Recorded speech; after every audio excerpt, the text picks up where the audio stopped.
Buenas noches. La Asociación Hondureña de Medicina Física y Rehabilitación, junto a la Asociación Médica de Rehabilitación Centroamericana y del Caribe, les da la más cordial bienvenida a este webinar, a este Facebook Live, que estamos iniciando en este mes de octubre con lo que es la concientización de rehabilitación en el paciente con COVID-19. Sabemos que este ha sido el tema pues de este año 2020 y han habido pues muchos pacientes, ¿verdad? Que ahora ya están post-COVID o que siguen teniendo pues reinfectándose o infectándose con lo que es el COVID-19 y pues cuando están en estadios críticos pues quedan con un desacondicionamiento físico, cardiopulmonar y queremos darles pues información de qué pueden hacer como rehabilitadores, ¿verdad? En casa y cuando es necesario, pues también buscar la ayuda del profesional especialista en medicina física y rehabilitación. Así que les damos la más cordial bienvenida para este tema que se va a desarrollar el día de hoy en estos próximos 60 minutos. Tenemos el honor de compartir con el doctor Benjamín Omar Baños. El doctor es médico especialista. Buenas noches, doctor. Es médico especialista del hermano país de México, ¿verdad? Él es médico cirujano graduado pues, de la Universidad Nacional Autónoma de México, especialista en medicina de rehabilitación con una alta especialidad en medicina de rehabilitación pediátrica en el Instituto Nacional de Pediatría UNAM. También tiene la alta especialidad de medicina de rehabilitación pulmonar en el Instituto Nacional de Enfermedades Respiratorias. Tiene la maestría en Ciencias Médicas de la Universidad Nacional Autónoma de México. Actualmente es titular del curso de alta especialidad en Medicina de Rehabilitación Pulmonar Pediátrica en el Instituto Nacional de Enfermedades Respiratorias y es titular del curso de Rehabilitación Cardiopulmonar en la licenciatura de Fisioterapia en la Universidad Nacional Autónoma de México. Muy bienvenido, doctor. Gracias, el honor es para nosotros. Gracias. ¿Verdad? Siempre usted ha estado, pues desde que lo hemos conocido, lo trajimos el año pasado a Honduras y agradecidos con bellísimo país. Muchas gracias, doctor. Además, va a estar con nosotros también la doctora Carla Lisset Ortiz Castillo. Ella es médico especialista en medicina de rehabilitación, graduada de la Universidad Nacional Autónoma de Honduras. Ella tiene experiencia en rehabilitación del paciente hospitalizado, en la rehabilitación pediátrica, rehabilitación respiratoria y en electromiografía. Trabaja en el Centro de Especialidades de Medicina Física y Rehabilitación en San Pedro Sula. Doctora Ortiz, bienvenida. Buenas noches. Buenas noches. Honrada de tenerla también. Gracias. Bien, pues vamos a dar inicio, doctor Omar Baños, con su presentación, ¿verdad? Para que la población pues conozca, ¿verdad? De nuestra especialidad de rehabilitación y les pedimos que vayan haciendo sus preguntas. Al final vamos a leerlas y pues nuestros invitados van a estar dando respuesta a sus inquietudes. Es todo suyo, doctor, el espacio. Muchas gracias, es para mí un honor estar ante ustedes.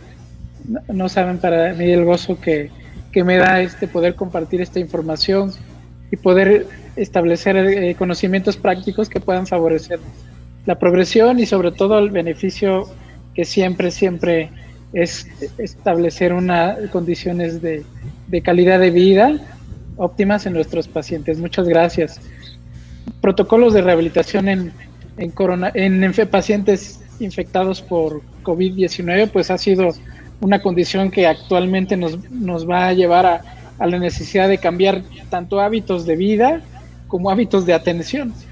Ya las condiciones en que veíamos un paciente en condiciones normales para nosotros va a cambiar radicalmente a partir de ahora, no nada más nuestras actividades de día a día, sino también la atención médica, sí va a tener que ser establecida en condiciones muy diferentes en virtud de protegernos a nosotros, evitar la activación de cadenas de contagio y bueno, al final de establecer beneficio para nuestros casos. ¿Por qué se justifica la rehabilitación en estas enfermedades? Miren, el impacto clínico es brutal. aunque se sabe que el riesgo de letalidad a partir de contraer esta infección involucra un porcentaje pequeño, el problema es la cantidad de individuos que se contagian de manera simultánea. De un 100%, un 3% van a requerir muy posiblemente una atención médica en unidad de cuidados intensivos, y muchas veces las unidades de salud no tienen las condiciones suficientes para compensar este porcentaje. De ahí la necesidad de establecer protocolos que no solamente van a estar involucrados dentro de un proceso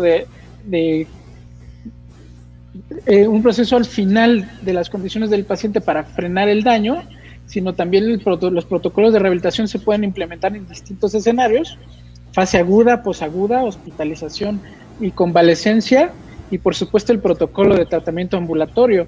La rehabilitación va a tener implicaciones importantes en cada uno de estos escenarios. De ahí, en mi país, imagínense, ahora pues se cumple con las condiciones establecidas en los parámetros que mencionamos previamente. Un 3% de los casos pues se involucran, como podemos ver aquí, en este caso son el número de defunciones, que refleja pacientes que se van a condiciones críticas, involucrando un porcentaje muy pequeño del total de los casos activos actualmente. Claro, en la realidad actualmente tenemos más de 700,000 casos confirmados, ¿sí? De esos, los activos se consideran en el momento actual 32,692 casos. De ellos, como pueden ver, un porcentaje va a requerir hospitalización, va a requerir atención médica en unidades de cuidados intensivos, y ese es el principal proceso que ha colapsado en muchos escenarios a nivel internacional, pues unidades de atención hospitalaria.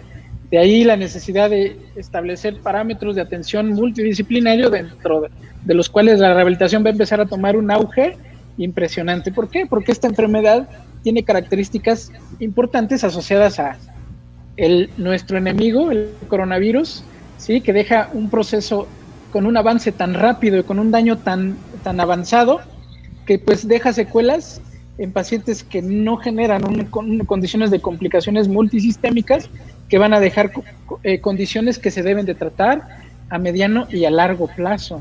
Lo que va a quitar condiciones donde el paciente va a disminuir posibilidades de adaptarse a su proceso normal de actividad física, actividades básicas cotidianas, adaptación laboral, adaptación social, donde tenemos que ser suficientemente acuciosos para revertir condiciones que a la larga pueden condicionar, secuelas tan avanzadas que involucra impacto a nivel global, generando problemas sociales que a la larga nos van a dar la necesidad de generar cambios y tener especialistas perfectamente adiestrados para contrarrestar estas condiciones. Hemos estado aprendiendo poco a poco, reconociendo a nuestro individuo. Este es un virus que se ha especializado en infectar la vía aérea. Tiene implicaciones tan distintas a los que se conocía en agentes parecidos, como es el síndrome de distrés respiratorio COV-1, ¿sí? Que ya se conocía previamente y que se había estudiado en relación a una configuración genética muy parecida, más de un 90% muy parecida al actual COVID-19. De ahí que se tienen ciertos conocimientos para poder establecer un verdadero componente de manejo que nos permite, a través de la experiencia con este agente previo que se parece mucho al actual COVID-19, poder estimar cómo poder atacarlo, cómo poder especificar un tratamiento efectivo. ¿En qué se basa? Miren, fíjense, requiere menos proteasas a nivel de la membrana celular para poder ingresar a través de los receptores de enzima convertidora angiotensina 2, ¿sí? Para poder introducirse a la célula, al ambiente intracelular, y poder generar los cambios necesarios para su replicación. Requiere menos proteasas, menos agentes que previamente condicionaban que otros virus tuvieran ciertos problemas para adaptarse a nuestros receptores, a los receptores presentes en células humanas. Este virus tiene una especialización importante donde requiere menos proteasas, permitiendo facilitándole su introducción al ambiente intracelular y replicarse. Una vez dentro, tiene mecanismos también involucrados mecanismos involucrados en modificar algunos componentes que se comportan dentro de la célula como mecanismos transportadores, ¿no? Que van a permitir que a su vez, permita establecer condiciones relacionadas a reacciones inmunológicas innatas, es decir, reacciones inmunológicas que se generan en las primeras fases de infección, ¿sí?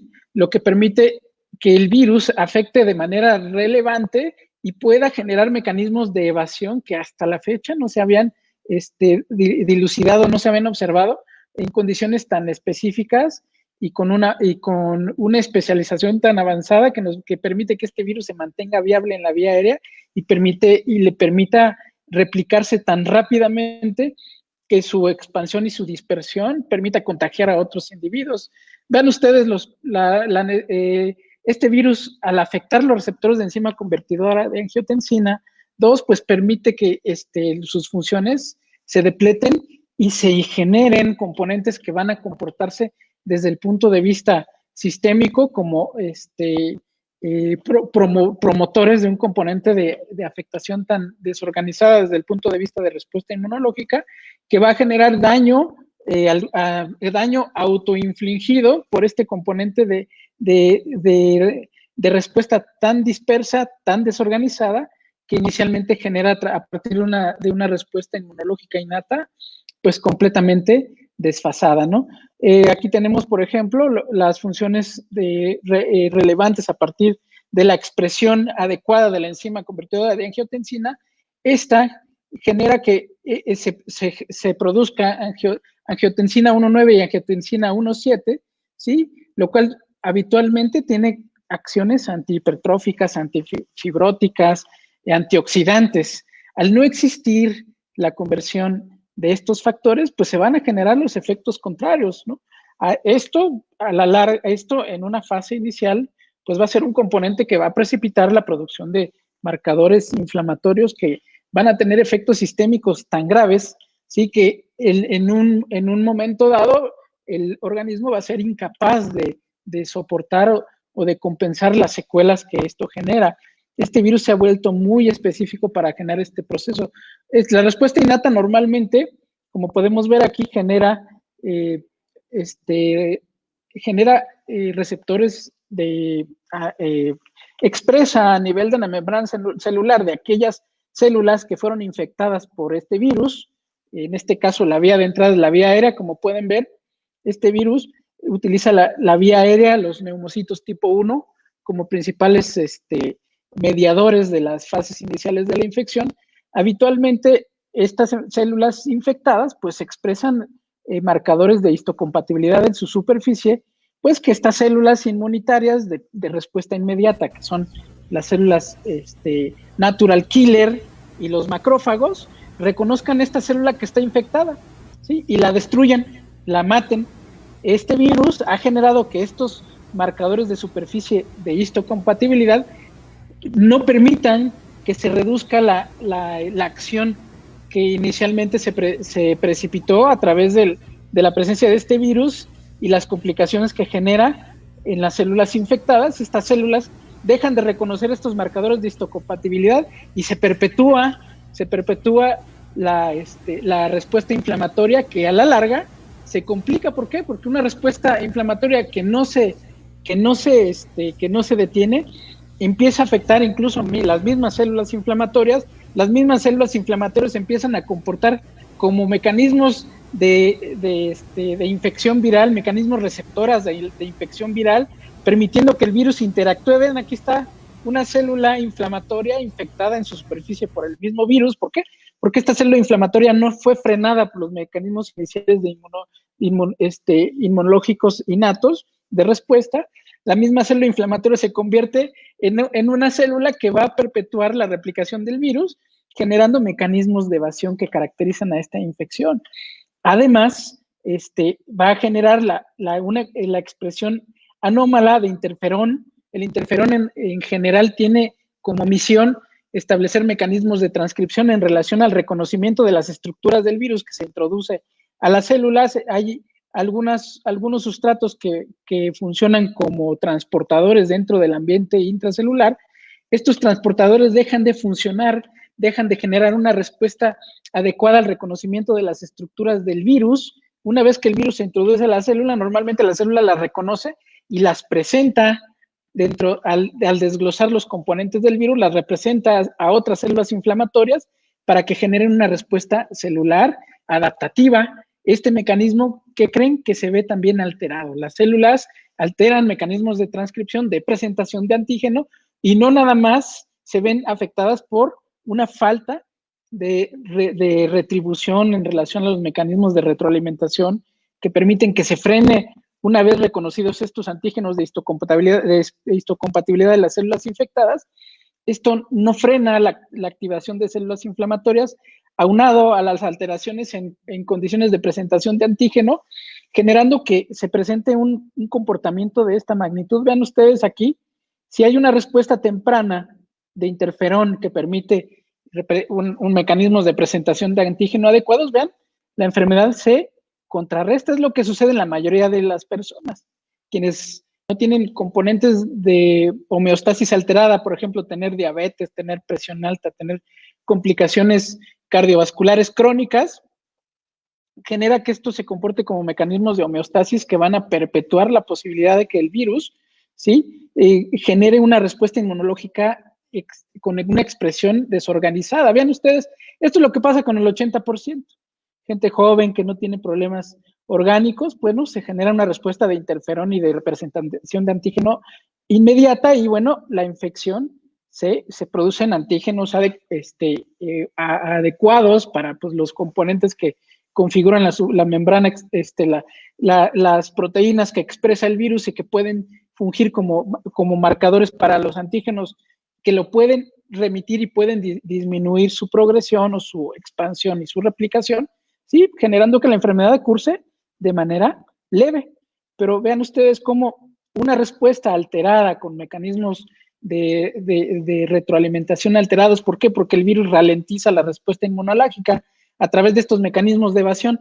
Los mecanismos de evasión promueven que la respuesta se genere de manera tardía y desorganizada, generando que los anticuerpos que a través de la modificación de esta respuesta, de esta respuesta inmunológica, tanto innata como adaptativa, se desorganicen. Vean ustedes, no sirve de mucho para contrarrestar los mecanismos de expansión, los mecanismos de infección que se generan a nivel sistémico. Entonces, la enfermedad se caracteriza por un componente muy alterado, ¿sí?, de expresión y de afectación a nivel multisistémico, que es lo que nos complica ese 3%.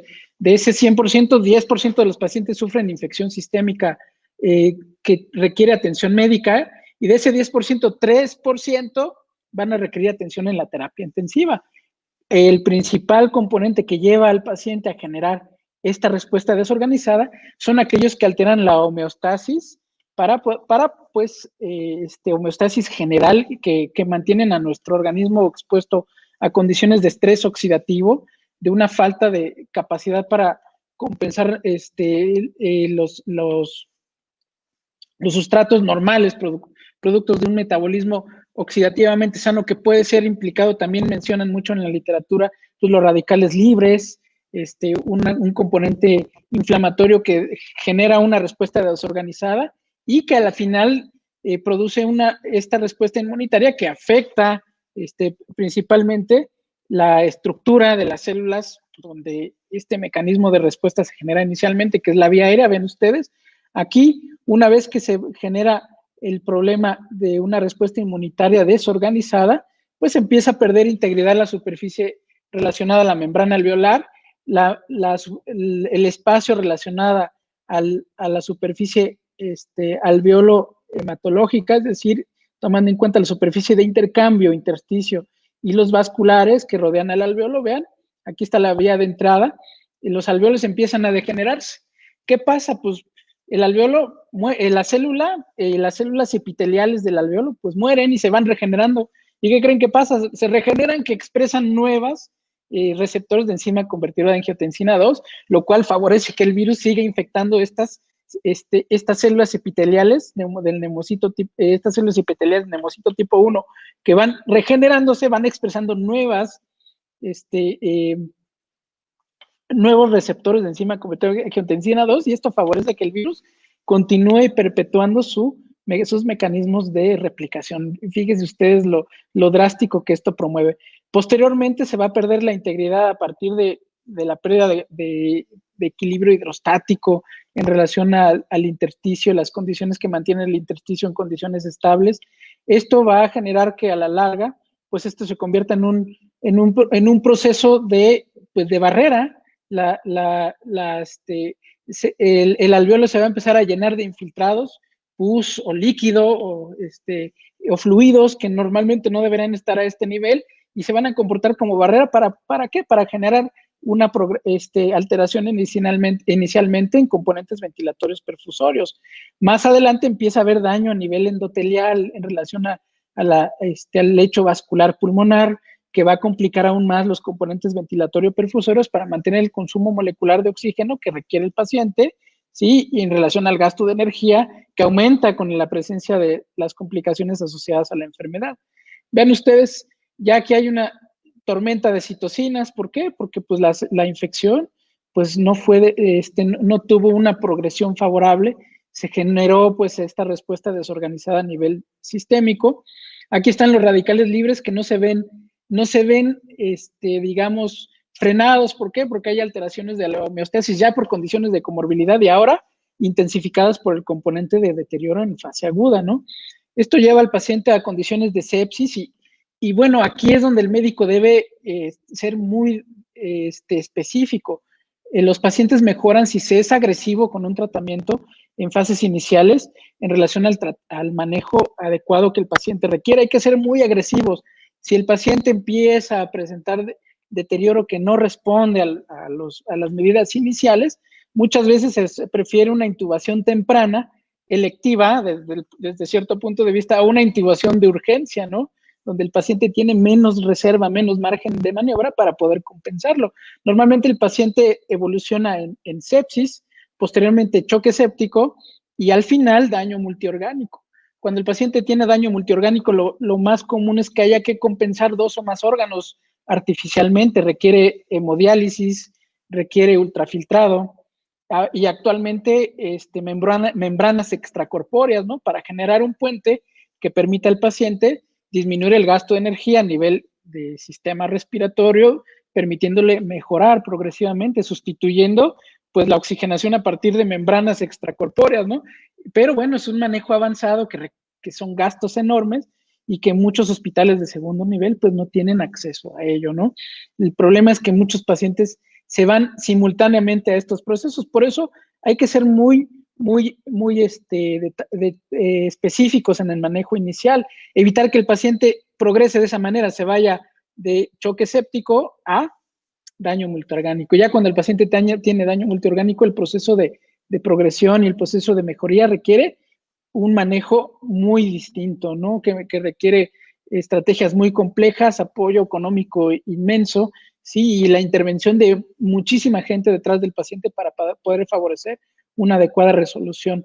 Entonces aquí nuevamente, vean ustedes, reiteramos una respuesta masiva a través de una respuesta inmunitaria pues, que no frenó, ¿sí? Produce hipercitoquemia masiva y muy severa, que a la larga genera más daño a nivel sistémico.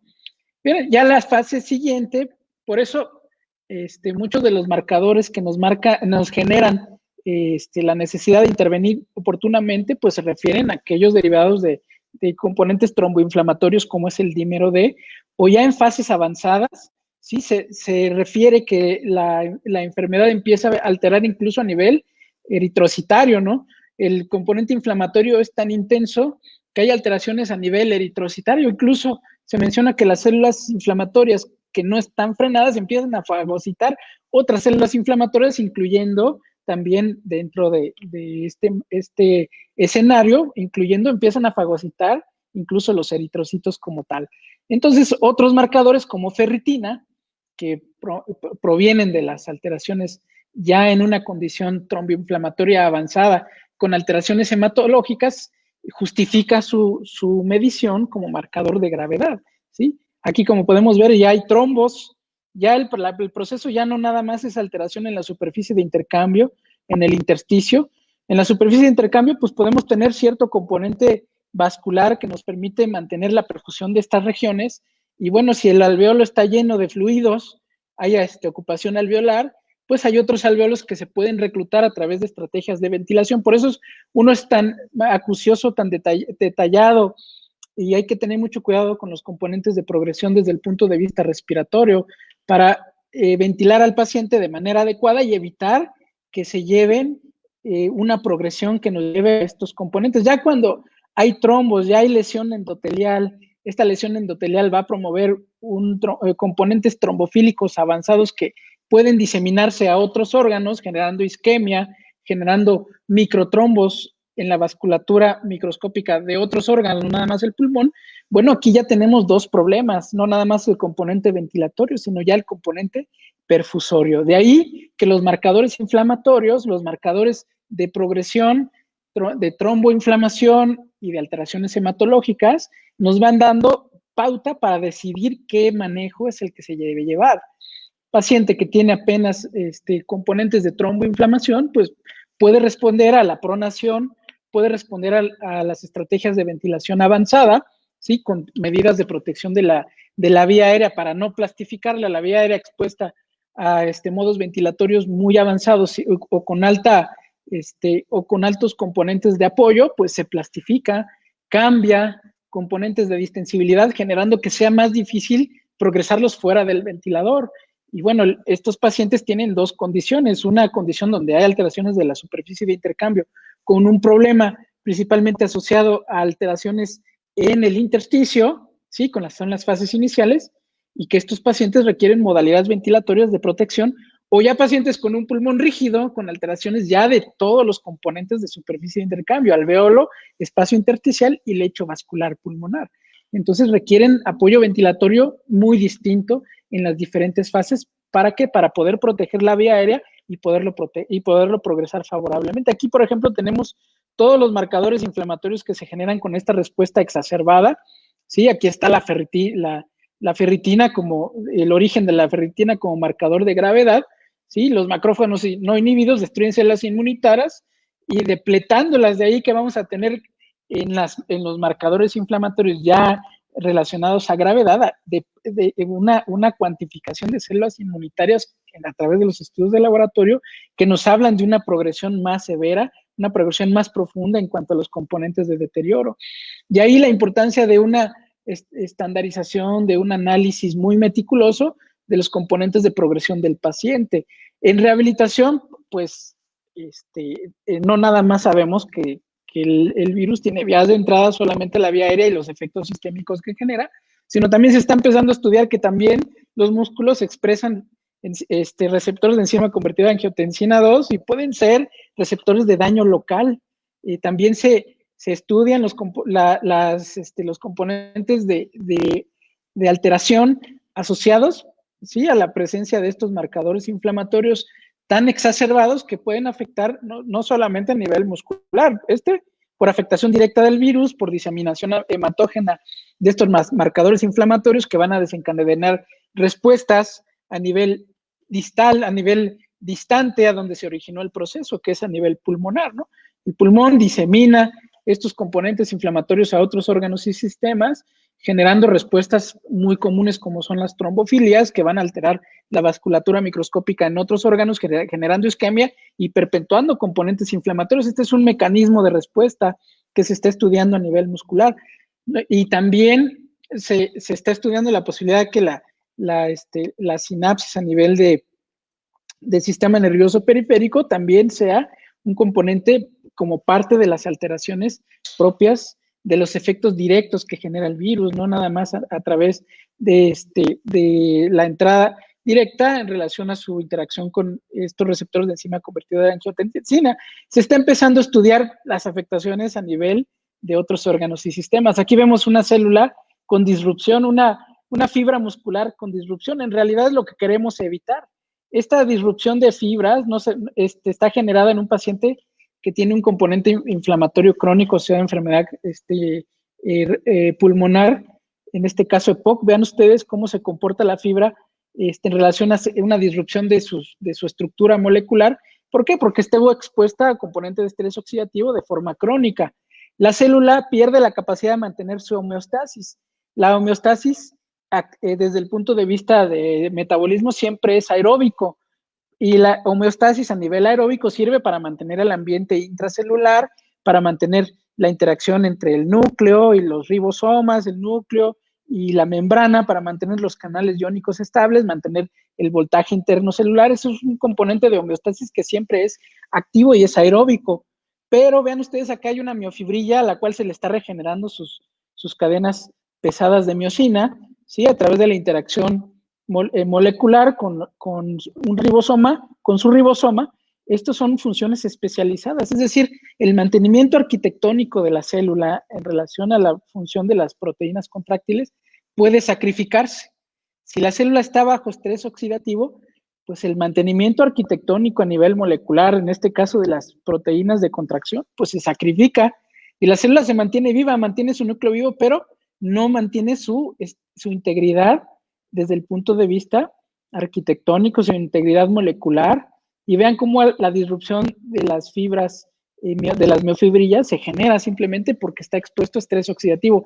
Esto es un componente que se da rápidamente en los pacientes que están expuestos a condiciones críticas, no solo por COVID, sino por cualquier otra condición. El tratamiento con esteroides también produce un efecto similar. ¿Sí? Alteraciones a este nivel, alteraciones en la interacción biomolecular para mantener la función de homeostasis. Una es mantenerse viva y otra es función especializada.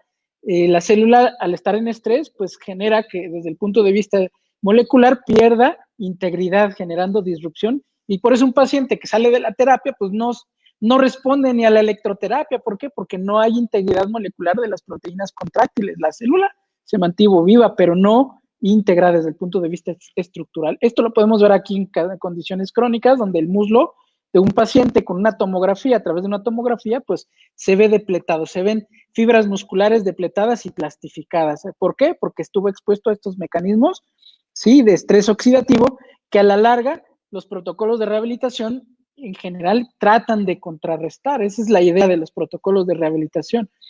El manejo médico va a resolver el estrés oxidativo, va a promover que la célula vuelva a resolver su reserva desde el punto de vista oxidativo, vuelva a acumular otra vez energía a través de la dieta se convierte en glucógeno que la célula muscular almacena, ese glucógeno a través de la presencia de oxígeno, porque hay una buena reserva cardiopulmonar, porque ya fue tratada por el cardiólogo, el neumólogo, el nefrólogo, el cardiólogo rehabilitador, el rehabilitador pulmonar, ya se contrarrestaron las condiciones que generan estrés oxidativo. Bueno, la célula puede recuperar la capacidad de reestructurarse arquitectónico desde el punto de vista de arquitectura molecular a través de mecanismos de rehabilitación. A eso nos vamos con los protocolos de rehabilitación.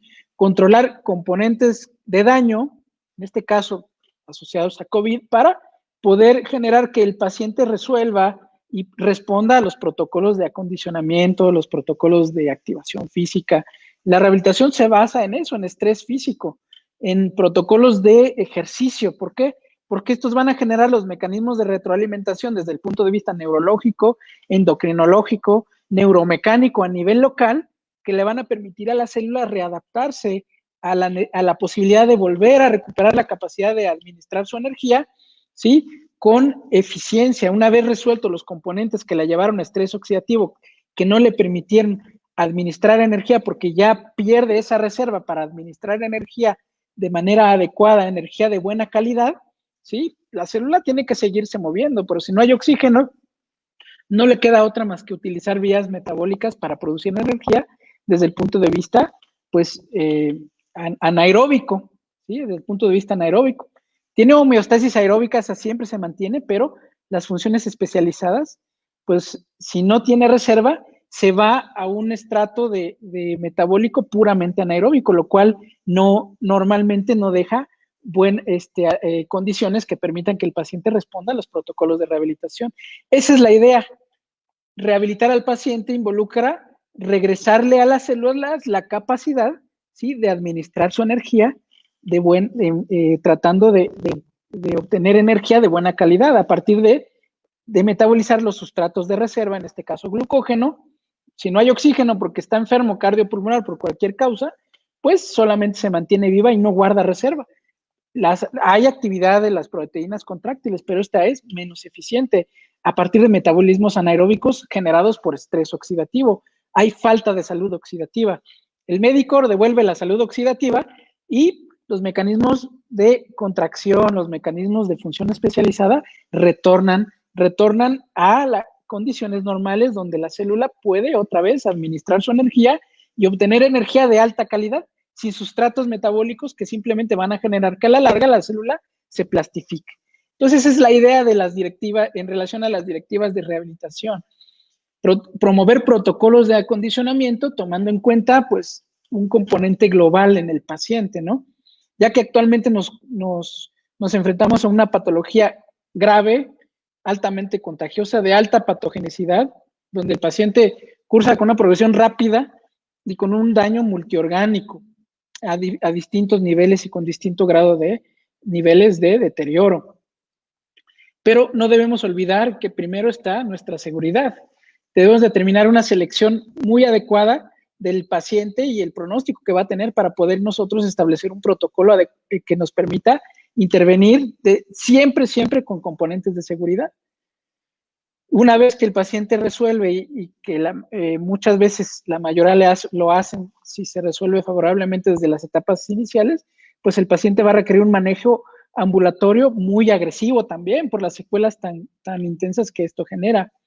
Desde los protocolos de seguridad debemos tener en cuenta los mecanismos y los procedimientos de rehabilitación que generan TOS, que generan la posibilidad de que el paciente produzca componentes de aerosolización, que sabemos que pueden mantener el virus viable en un ambiente, en un área cerrada hasta 3 horas viable, y lo cual puede generar que otro profesional de la salud se contamine, ¿sí? Puede estar 3 horas viable si no cuidamos los mecanismos de aerosolización y por supuesto, las gotas de flush que se pueden depositar a 2 metros a la redonda del paciente, pues pueden contaminar las superficies donde el paciente, el virus se mantiene estable y viable por días, por muchas horas, días, en superficies inertes. Esto sobre todo cuando observamos pacientes en la consulta externa, en gimnasios de rehabilitación o en condiciones de hospitalización en ambientes ya de resolución, ¿no? Y el ambiente, fíjense, aquí se dice, por ejemplo, una habitación de presión negativa recambia su volumen hasta 12 veces por hora. Una habitación normal que tiene buena ventilación recambia su volumen de 4 a 6 veces por hora. Se dice que hay que tener cuidado cuando se generan estos procedimientos de aerosol, se debe dejar reposar la habitación hasta 1 hora para poder volver a hacer otro procedimiento similar. Es muy difícil porque pues las estancias hospitalarias a veces son 4 o 5 pacientes en una sola habitación. Es difícil establecer una condición que nos permita cumplir con nuestros componentes. Por eso es importante tomar en cuenta tener el equipo de protección personal completo con protección de los ojos, protección de la cara, una careta, lo más completo posible, sobre todo relacionado a cubrebocas N95 que puedan filtrar partículas virales, ¿sí? Una bata impermeable y guantes mínimos. Es el manejo, ese es el equipo de protección que mínimamente se debe recomendar cuando se interviene en este tipo de condiciones. También podemos tomar en cuenta que hay 2 cuestiones. Hay que tener cuidado en relación a la intervención desde el punto de vista de una intervención hospitalaria muy intensa, que quiere decir permanecer a menos de 2 metros del paciente por más de 15 minutos, justifica la necesidad de cubrebocas N95. Si nos vamos a mantener más de 2 metros de distancia del paciente, por ejemplo, en una evaluación de consulta externa, en una evaluación inicial en un triage, pues podemos estar a más de 2 metros, interrogarlo. En esas condiciones, pues el equipo de protección personal puede ser un poquito más flexible, ¿sí? Y incluir sobre todo protección de la cara. Y un cubrebocas, a veces un cubrebocas quirúrgico es suficiente si no nos vamos a acercar a menos de 2 metros del paciente por más de 15 minutos. Eso varía mucho Pero bueno, los rehabilitadores estamos prácticamente en contacto estrecho con el paciente. Además de que les dejamos protocolos de manejo que por sí mismo generan aerosoles, nosotros nos basamos, el objetivo primario del manejo es restablecer las condiciones a nivel respiratorio. Los ejercicios recomendados a nivel respiratorio se basan en reeducación del paciente, en enseñarle a relajar, enseñarle que el paciente puede relajar músculos abdominales, músculos del cuello y músculos de cintura escapular de manera selectiva. ¿Para qué? Para favorecer patrones de volumen más favorables que le permitan al paciente optimizar condiciones de aclaramiento. Aquí hay uno de los ejercicios más conocidos que son los protocolos de reeducación diafragmática. Previamente les mostré los protocolos de drenaje autógeno. Los dos se basan en condiciones similares. Debemos de enseñar al paciente a relajar músculos abdominales. Cuando inspiramos, la idea es relajar estos músculos abdominales para permitir que el diafragma tenga una excursión más favorable y los ciclos respiratorios van a ser a mayor volumen. Y además hay un componente muy importante. Al paciente se beneficia mucho si les enseñamos tanto cómo expandir y cómo relajar el abdomen para favorecer la excursión del diafragma, tanto cómo favorecer la fase expiratoria. Esto es bien importante. Las estrategias de autopip, es decir, aquí ven algunas estrategias manuales. Las estrategias de autopip quieren decir demostrar al paciente que si él exhala contra los labios fruncidos por de 3 a 4 segundos, favorece mucho contrarrestar el colapso dinámico de la vía aérea proximal y esto genera como efecto secundario que el tórax se retraiga con mayor eficiencia. Es decir, se relaja el paciente. Al retraer el tórax con mayor eficiencia, permite que el diafragma tome una posición biomecánicamente más estable para que el siguiente ciclo respiratorio se genere con menos gasto de energía.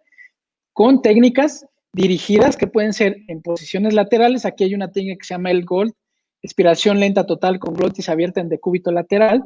En los niños muy pequeños se prefiere que estas técnicas sean en decúbito supino. ¿Por qué? Porque ellos tienen un tórax un poquito más plástico, entonces ellos gastan energía tanto para expandir como para retraer. En pacientes más de edades más avanzadas, pues se puede trabajar y se recomienda trabajar con el paciente de lado. ¿Por qué?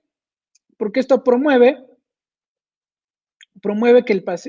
que las condiciones asociadas al reclutamiento de volumen, aquí les muestro una imagen donde justifica las estrategias de higiene bronquial. Aquí se ve cómo la presión alveolar para exhalar tiene que compensar toda la vía aérea hasta la boca. La presión alveolar, cuando existe algún componente de daño, no compensa las presiones en toda la vía aérea, limitándose a que estas presiones se pierdan de manera prematura y se colapsa la vía aérea. Estos son los cilios que mueven, pues los cilios que mueven una superficie compuesta por las secreciones que tienen condiciones de densidad muy específicas que dependen de la cantidad de enzimas y de agua que estas secreciones pueden retener y que le permiten ser viables de ser movilizadas por los cilios en el epitelio bronquial. Si las secreciones son muy espesas, los cilios no lo mueven y esto se basa en los protocolos de higiene bronquial, en modificar las condiciones reológicas y de densidad de las secreciones. ¿Cómo lo hacemos? Con cambios de presión en el ambiente intrabronquial. Lo que hacemos con las estrategias de rehabilitación y de higiene bronquial es generar cambios en el ambiente en el que se encuentra la flema. Las secreciones se ven modificadas en relación a estos cambios de presión, modulados por estos componentes de higiene bronquial que permite que el paciente mueva más volumen, genere flujos de exhalatorios e inspiratorios con más velocidad a expensas de una buena cantidad de volumen, lo que, como pueden ver aquí, expone al ambiente donde se encuentran las secreciones a cambios de presión fluctuantes que permiten que el paciente pueda generar un efecto sobre la densidad de las secreciones expuestas a estos cambios de presión, es decir, vibrarlos, hacerlos que metan volumen, tocarlos, como en este caso, para favorecer la fase expiratoria con una mano en el abdomen y con una mano entre las costillas para decirle dónde queremos que meta volumen, expandiéndole las costillas al inspirar y comprimiéndole el abdomen al exhalar. Esto permite que el pulmón se comporte de manera más favorable tanto para reclutar volumen como para exhalar. Fíjense, les voy a explicar esta imagen. Aquí el pulmón supralateral tiene más distancia, tiene más espacio para moverse, lo cual pues genera que, por lógica, decimos, este pulmón pues mueve más aire, ¿no? Pero en realidad no. Fíjese que este pulmón que está supralateral al expandirse puede generar retención de volumen, lo cual lo hace mecánicamente menos eficiente. El pulmón de abajo se vacía mejor porque los intestinos comprimen el diafragma y permiten que este pulmón se vacíe mejor, pueda generar flujos respiratorios más eficaces. En cambio, este no, este retiene volumen, como lo podemos ver. Esto se puede generar sobre todo en pacientes que tienen alguna condición de comorbilidad o alguna alteración respiratoria que estamos corrigiendo en ese momento. Esta es la imagen de una telectasia. Entonces, la telectasia se va a favorecer de reclutamiento de volumen, por eso la telectasia la ponemos arriba, en posición supralateral. El pulmón infralateral, pues favorece fase expiratoria, lo cual va a permitir que los bronquios se expongan más tiempo a estos flujos expiratorios, y si nosotros vibramos al paciente, ya sea manualmente o mecánicamente durante la fase expiratoria, el flujo que circula desde el alveolo hacia la atmósfera va a oscilar con nuestras estrategias de oscilación y de percusión, lo que ustedes quieran, percutir al paciente, oscilarlo, vibrarlo con aparatos específicamente para la vía aérea, por supuesto, busca generar cambios en la presión a la que está expuesto la vía aérea. No vibrar al paciente para que se despeguen las flemas como si fuera un frasco de mayonesa, ¿no? Que le pegamos en el fondo para que se desprenda, sino lo que buscamos es una fluctuación, que fluctúe las presiones en ese ambiente donde se encuentran las secreciones. Ese es el estímulo que va a permitir que las secreciones estables desde el punto de vista de humedad y de densidad, ¿sí?, se expongan a estos cambios de presión. Incluso hay teorías donde dicen que esto va a promover que las moléculas se separen. ¿Por qué? Porque los electrones, a través de este estímulo, que son los cambios de presión, se van a intercambiar entre las moléculas que configuran las secreciones, que se consideran muy parecidos a los carbohidratos. Entonces, estos átomos que configuran las moléculas de las secreciones, esto es una teoría, es un modelo teórico, intercambian electrones, disminuyendo los enlaces de baja energía que caracterizan las moléculas orgánicas. Y esto a través, pues, de condiciones que son los signos vitales de la secreción: humedad, integridad de la superficie donde se producen, del epitelio, integridad de los cilios y, sobre todo, pues, que se expongan a cambios de volumen que les permitan fluctuar y compensar favorablemente mecanismos de higiene y optimizar sus condiciones que permitan que las secreciones se puedan desplazar a las vías proximales y eliminarlas. Por eso, el uso de por ejemplo, soplar en un popote con agua, el bubble PEEP, succionar las vías aéreas, succión con sistemas abiertos de traqueostomía, válvulas que buscan entrenar músculos respiratorios, cualquier movilización del paciente. Recuerden ustedes que mover al paciente va a generar que cambien de posición las articulaciones del tórax. Al cambiar de posición las articulaciones del tórax, el pulmón se ve expuesto a cambios en los ejes o vectores de fuerza que configuran la relación entre articulaciones y la dirección de inserción de los músculos respiratorios, lo que permite que el paciente mueva más volumen de súbito. Lo sentamos, de súbito el pulmón mueve más volumen, las secreciones se ven expuestas a estos cambios súbitos de presión y se incentiva, pues, el aclaramiento. Inmediatamente el paciente empieza a eliminar secreciones simplemente con sentarlo. Esto genera aerosoles. Entonces, un paciente en área COVID hay que ponerle un cubrebocas para generar que nuestra intervención, siempre y cuando nuestro profesional de la salud también esté con todo el equipo de protección pertinente, ¿sí?, generando estrategias de rehabilitación que son a su vez generadoras de aerosol. Y así, otros protocolos, por ejemplo, se puede implementar estrategias de oscilación a la caja torácica, que son las más aceptadas. La máquina de tos que mete presión positiva y genera tos artificial, pues está proscrita. Hay que trabajar con mucho cuidado cuando se establece el costo sobre beneficio de este tipo de estrategias. Uso de válvulas oscilatorias, es decir, soplar contra válvulas que generan oscilación y resistencias positivas a este componente exhalatorio, o manejo conjunto a ventilación no invasiva o sistemas de alto flujo. En el paciente hay que tener cuidado. El paciente con alto flujo, pues se le pone su cubrebocas, se cambia cada 8 horas, cada 6 horas, dependiendo de la calidad del cubrebocas, para especificar que el paciente no genera aerosoles, es lo indicado. Y bueno, si el paciente está con ventilación no invasiva, pues hay que tener mucho cuidado, porque la misma ventilación invasiva es un componente generador de aerosoles. Entonces hay que especificar mucho costo-beneficio. Entonces, pues estas estrategias están proscritas. Hay que tener mucho cuidado cuando al paciente en las condiciones hospitalarias se le va a solicitar alguna de estas estrategias, soplando, exhalando, generando aerosoles, que pueden ser mecanismos de riesgo para nosotros como profesionales de la salud. Aquí están cómo es el escenario en relación a los mecanismos de pues a los implementos de protección personal, guantes, bata impermeable, cubrebocas, protección ocular, protección de la cabeza, protección a través del uso de escafandras específicas, de mascarillas específicas, de caretas específicas, gogles, cubrebocas N95, bata impermeable, guantes. Aquí el paciente está utilizando unas puntas nasales, ¿sí?, convencionales, pero tiene su cubrebocas. De ahí tenemos que establecer cuál es nuestro modelo de intervención. En pacientes críticos, es decir, en la fase aguda, sí se puede intervenir, pero normalmente los protocolos de rehabilitación se van a basar en un análisis muy meticuloso con todo el personal de salud y se va a implementar los protocolos en pacientes que responden. Es decir, que no tienen una progresión de deterioro, que en las últimas 72 horas ha respondido al manejo aminérgico, al manejo inotrópico, al manejo asociado a sustitución de la función renal, si se está hemodializando, ultrafiltrando, esté respondiendo a estas estrategias. El ventilador se vaya progresando favorablemente, donde el paciente puede responder a la disminución del apoyo ventilatorio, la disminución gradual del apoyo ventilatorio y disminución gradual de la fracción inspirada de oxígeno. Podemos intervenir con pacientes con más del 50% de requerimiento de fracción inspirada, siempre y cuando sea respondedor al protocolo de manejo en la terapia intensiva.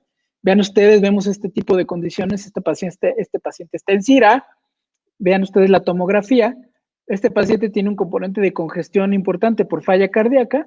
Bueno, son escenarios a los que nos vamos a enfrentar, el paciente crítico. Entonces, el protocolo rehabilitador se basa pues, en condiciones principalmente asociadas a estabilidad del paciente, en virtud del protocolo de manejo, estabilidad y progresión favorable. Normalmente, para poder implementar nuestros protocolos, nosotros tomamos en cuenta, en primer lugar, el componente hemodinámico. Aquí, por ejemplo, podemos ver un paciente que ya se coloca de lado, se le brindan estrategias de higiene bronquial asociadas a patrones de manejo. En este caso no es una paciente con COVID, es una paciente en terapia intensiva, tiene traqueostomía y ventilada, pero bueno, nos tolera los cambios de postura. Hay veces que el paciente se deteriora hemodinámicamente desde los cambios de postura. Eso habla de un paciente pues, no muy respondedor al protocolo, lo que nos lleva a la necesidad de retomar nuestras estrategias e iniciar con un componente de manejo pues más detallado en relación a las condiciones de base del paciente. Aquí el paciente tolera bien la postura de lado, se le brinda la higiene bronquial con técnicas de oscilación y de vibración a la caja torácica, favoreciendo la fase expiratoria, lo cual le permite que el paciente vaya reduciendo progresivamente su componente de reclutamiento de volumen. Aquí, por ejemplo, este es un sistema, es un compresor que se une a un chaleco, lo infla y el chaleco genera, es un video, pero una disculpa, no lo captó el sistema, pero bueno, este es el compresor. Esto genera oscilaciones a la caja torácica, que estas oscilaciones se transmiten al flujo, no al paciente. La idea de vibrar a un paciente, ya sea con implementos mecánicos, con la mano, como en este caso, implementos mecánicos adaptados para las condiciones del paciente, va dirigido al flujo, no al mismo paciente. Los cambios en el flujo generan a su vez cambios de presión en el ambiente en el que se encuentra la vía aérea. Si estos cambios de presión van a modificar las condiciones reológicas y de densidad de las secreciones. Aquí están los cambios que se monitorean, vean ustedes, en la vía aérea. Este es el chaleco percutor. Cambios que se van de la mano con la fase inspiratoria, la fase expiratoria, y genera estos cambios de presión en la vía aérea que nos van a favorecer pues la progresión y el efecto del paciente. Estrategias con presión positiva como el percutor intrapulmonar generan artificialmente una férula hacia el bronquio.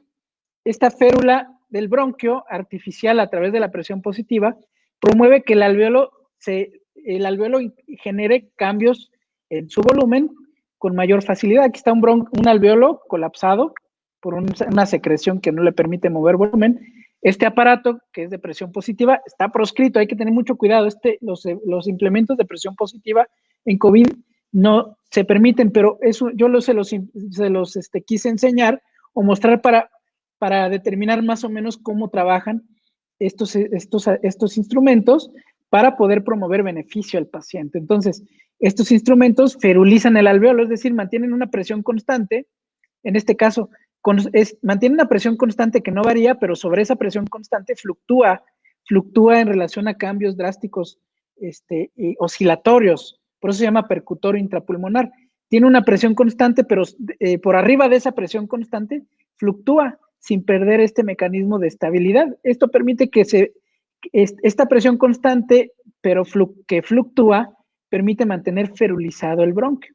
El bronquio se feruliza, lo cual le permite que el alveolo pelee menos contra las secreciones, le permite aumentar sus presiones en una fase expiratoria, compensar mecanismos de distensibilidad que le permiten regresar a su posición de partida dentro de componentes de estabilidad, en este caso artificial, por las estrategias de presión positiva constante, pero además fluctuante, que permite ferulizar el bronquio. Esto genera que el bronquio exhale o genere cambios de presión que permitan flujos exhalatorios, sí, que aunque es una presión positiva, los flujos exhalatorios se van a facilitar. ¿Por qué? Porque va a retraer tanto el tórax como el alveolo.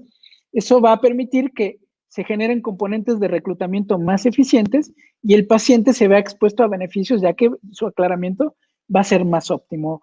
Las condiciones de estabilidad de la vía aérea y de exposición a los cambios de presión de las secreciones dentro de este ambiente bronquial se van a estabilizar y van a permitir que el paciente mejore condiciones de aclaramiento. Esto a la larga, esto digamos en una fase aguda, permite que el paciente logre eliminar sus secreciones, transportarlas a las vías centrales y eliminarlas a través de estas estrategias. Aquí está. Estos mecanismos de presión positiva mantienen presión estable en cierto momento. Aquí el paciente está inhalando, exhalando. Esto es en relación a la presión del esófago. Mantiene presión en la vía aérea, como pueden ver. Mantiene una presión estable, pero fluctúa. Esto va a interactuar tanto con el bronquio, con las secreciones en el ambiente bronquial, modificando las condiciones de reología. Vean ustedes aquí, está muy grande esta diapositiva, pero se refiere a ciertos componentes de seguridad que nosotros debemos de tomar en cuenta.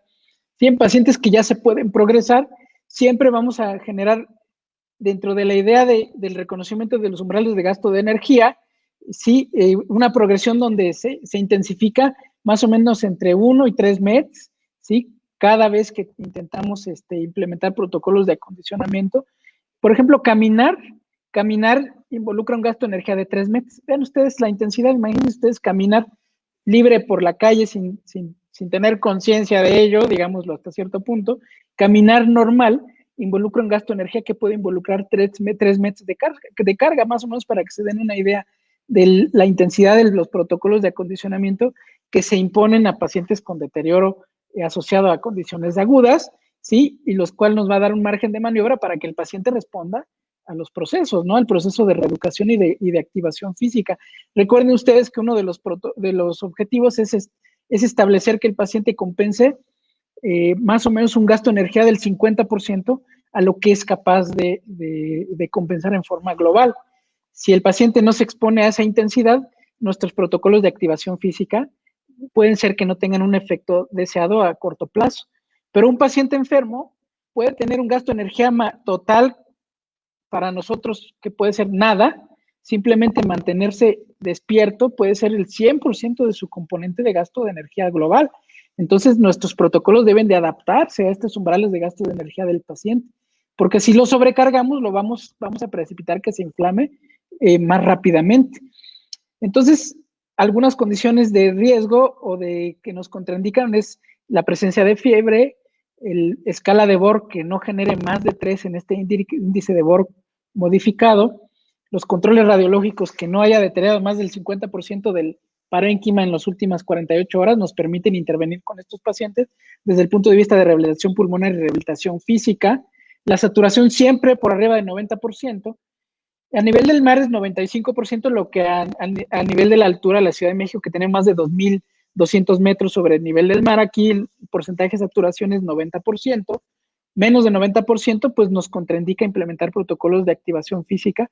A nivel del mar es 95%. Un paciente que tiene menos de 95% a nivel del mar es similar a lo que un paciente aquí en la Ciudad de México tiene con menos de 90%, está desaturando. La presión arterial y la respuesta presora, importante. No menor a una TA media reflejada por 90-60 en relación a la presión sistólica y diastólica, o no mayor a 140-90, la tensión arterial media. De ahí, entonces, empezamos a implementar el ABC de los protocolos de activación física. Recordemos, el A es la estabilidad hemodinámica, incluso farmacológica. Si el paciente recibe medicamento inotrópico o medicamento que favorece vasopresores, que favorecen la estabilidad desde el punto de vista de la presión arterial médica a niveles, presión arterial media a niveles perfusorios, perdón, aunque sea a través de uso farmacológico, pues vamos a intervenir, no me voy a detener. Si el paciente está estable hemodinámicamente, a pesar de que requiere medicamentos, claro está, medicamentos en ciertas condiciones, ¿no? Si el componente inotrópico farmacológico que requiere el paciente es muy avanzado, pues hay que tener criterio para poder implementar estrategias que pudiesen generar efectos no deseados. Bueno, un paciente que tiene, por ejemplo, un protocolo de progresión ya de destete de medicamentos aminérgicos para mantener la presión arterial media estable y se mantiene en condiciones perfusoras, pues puedo empezar con protocolos de movilización pasiva. La movilización pasiva sí incrementa el gasto de energía. ¿Por qué? Porque promueve efectos a nivel de receptores periféricos, receptores propioceptivos que van a tener un impacto hemodinámico. Se puede producir vasodilatación, ¿sí? Al estimular los receptores periféricos propioceptivos, este componente o simplemente movilizar las extremidades va a activar la bomba muscular venosa y esto va a incrementar el gasto de retorno venoso al corazón. El corazón se va a ver expuesto a mayor volumen, lo que incrementa el gasto cardíaco. El corazón requiere mucha energía para mantener sus condiciones de estabilidad desde el punto de vista oxidativo y vamos a tener un impacto a nivel de gasto cardíaco, simplemente con movilizaciones pasivas. No digamos las movilizaciones activas, donde ya tenemos condiciones que pueden condicionar no nada más este incremento del gasto cardíaco por un retorno venoso incrementado, que es en donde se centran los componentes de movilización pasiva, sino ya tenemos condiciones que pueden impactar aspectos de poscarga en ventrículo izquierdo, ¿sí? Por la activación de la bomba muscular, por el estímulo también de receptores, ergoreceptores a nivel articular. Ya hay cambios en la longitud del músculo, lo cual promueve efectos locales a nivel muscular, y esto incrementa pues las resistencias vasculares periféricas, que no nada más condiciona componente de precarga como en las movilizaciones pasivas, sino ya de poscarga, porque estamos generando cambios en lo que llamamos doble producto, es decir, la relación del gasto cardíaco con las resistencias vasculares periféricas en una activación ya a través de protocolos activos, de activación física, ejercicios que involucran músculo periférico desde el punto de vista activo. Aquí hay implementos pues maravillosos, aquí lo está ejemplificando una terapeuta. El equipo pues mueve al paciente desde el punto de vista pasivo y es un magneto que monitorea la potencia muscular, y el magneto automáticamente puede incrementar la potencia muscular en relación a la respuesta y la capacidad del paciente. Sabemos que estos protocolos disminuyen importantemente las secuelas neuromusculares, positivamente mejoran la dependencia del ventilador y la predisposición a delirio, que es uno de los componentes principales que genera como mecanismos de respuesta no deseada en un paciente infectado por COVID. El manejo de maniobra de los protocolos de rehabilitación física y pulmonar es muy pequeño. ¿Por qué? Porque estos pacientes están expuestos a grave pérdida de la reserva. Tenemos que reconocer específicamente esos márgenes de maniobra dentro de la reserva que tiene el paciente para compensar el gasto de energía y movernos dentro de esos márgenes de seguridad para poder implementar estrategias que le ayuden sin sobrecargarlo o mantenernos dentro de un protocolo subóptimo que no le ayuda. Componentes de deglución muy importantes. Muchos de los pacientes expuestos a intubación prolongada generan alteraciones en mecánica de deglución que promueven que el paciente esté atascado de secreciones y dicen, está infectado.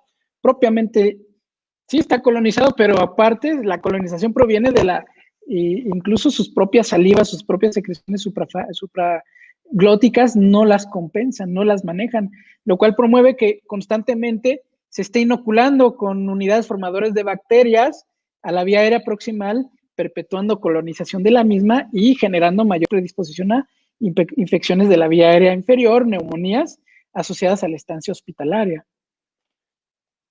En pacientes aislados, la telemedicina es la que actualmente se tiene como mejor estrategia. En pacientes aislados en casa estables, se pueden promover protocolos de telerehabilitación a través de la tecnología, tablets o celular, dando consulta y dando indicaciones a través de estas estrategias. Los pacientes ambulatorios que acuden a protocolos de rehabilitación en gimnasio, pues recordemos que ellos actualmente no sabemos si no está bien especificado. Se han reportado algunos casos de posible reinfección, incluso con pruebas de PCR negativas, pero estos pacientes están expuestos a componentes de deterioro inmunológico primario, ¿sí? Que posiblemente condicionen que se vuelva a reinfectar. Y tal vez existen, y sabemos que existen cepas mutadas, ¿sí? Hasta ahorita se han detectado dos cepas distintas con ciertas condiciones que las pueden diferenciar en relación a las mutaciones que generan en el huésped. No sabemos si hay cepas mutadas y que generen una predisposición a que el paciente se vuelva a reinfectar. Hay casos que se han reportado como reinfección con pruebas previas negativas una vez resuelto la infección por coronavirus, y tampoco sabemos cómo están las cadenas de transmisión en casa. El paciente en casa, a través de la familia, puede tener cadenas de transmisión activas. Entonces hay que tener mucho cuidado cuando se implementan estrategias a domicilio por estos componentes de cadenas de transmisión que pueden estar no controlados. El paciente, antes se decía que incluso puede haber otros mecanismos de transmisión, ¿no? Ya que hay estudios que reportan que en heces fecales el ARN viral puede estar mucho mayor tiempo positivos que en la vía aérea. En la vía aérea puede estar positivo hasta 40 días, se refiere, pero bueno, se requieren cargas muy altas del virus para que este paciente pueda ser infectivo. Estas cargas virales habitualmente se resuelven en los primeros 14 días del inicio de los síntomas. Las cargas virales dejan de ser tan intensas como para infectar en pacientes que resuelven en fase aguda, ¿sí? En los primeros 14 días. En los pacientes que requieren manejo avanzado de vía aérea o apoyo hospitalario, pueden tener cargas virales en un tiempo un poco más amplio. Hasta más de 20 días se ha reportado. Pero más en etapas más tardías, se ha detectado que hasta 40 días tienen todavía la PCR positiva, pero bueno, no necesariamente quiere decir que las cargas virales sean infectivas. Pero a pesar de todo esto y de estas consideraciones, hay que tomar las precauciones y extremarlas. Es decir, el equipo de protección personal, en consulta, en valoración en gimnasio, en evaluaciones en gimnasio, en protocolos de acondicionamiento en gimnasio y en las visitas domiciliarias. Aquí están los escenarios. Este es un hospital de Nueva York. Este es un hospital, me parece, en Perú. ¿Cómo se mantiene el equipo de protección personal en condiciones de recuperación hospitalaria? Aquí está el familiar, vean, el familiar está protegido. El terapeuta, pues, tiene todos los implementos de protección personal, en la consulta externa igual. Y bueno, darlos de alta también involucra reconocer cómo los vamos a dar de alta a estos pacientes, qué reserva necesitan. Un paciente habitualmente nosotros lo damos de alta con volúmenes de fracción inspirada bajitos, que requieren flujos de 5 litros por minuto, que en casa es fácil administrarlos con un concentrador eléctrico o con tanques de oxígeno que pueden durarle hasta 1 o 2 semanas. Pero si el paciente requiere estas mascarillas, es decir, las que se activan con flujos muy altos, vean ustedes los flujos que requieren estas mascarillas para funcionar, para darnos fracciones inspiradas mayores al 50%. Un paciente que desatura con puntas nasales, que las puntas nasales no funcionan con más de 5 litros por minuto. Unas puntas nasales a 6 litros por minuto, lo único que vamos a generar es que se seque la vía aérea, se reseque. Con 5 litros por minuto garantizamos 40% de FiO2. Las mascarillas de oxígeno que requiere un paciente para mantener saturaciones estables requieren más de 5 litros por minuto, que en casa es difícil de administrar. Estos flujos requieren concentradores especiales o tanques de oxígeno comprimido que se tienen que recambiar diario y el costo es muy alto. Estas mascarillas de oxígeno también, para funcionar, requieren altos flujos para poder brindar más de un 50% de fracción inspirada. Entonces, normalmente para poder dar de alta a un paciente, debemos de garantizar que en reposo y en esfuerzo físico, su máximo está estable con puntas nasales, habitualmente con máximo 4 litros por minuto, para tomar en cuenta que puede egresar a casa con estrategias que le van a seguir apoyando con la fracción inspirada que requiere dentro de márgenes de seguridad. Un paciente que apenas se compensa con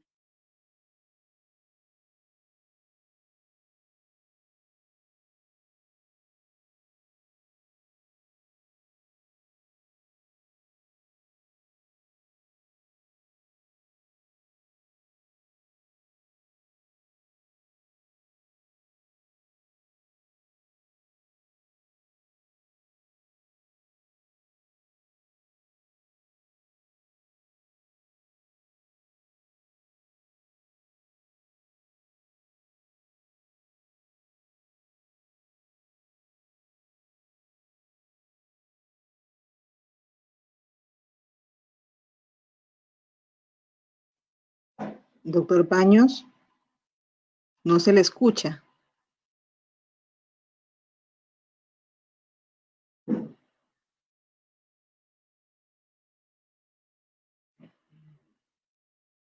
Creo que perdimos conexión con el doctor Baños. Doctor Ortiz. Sí. Creo que perdimos la conexión con el doctor Baños. Sí, creo que sí. Sí, vamos a continuar con usted para terminar esta intervención sobre lo que es la rehabilitación del paciente con COVID-19.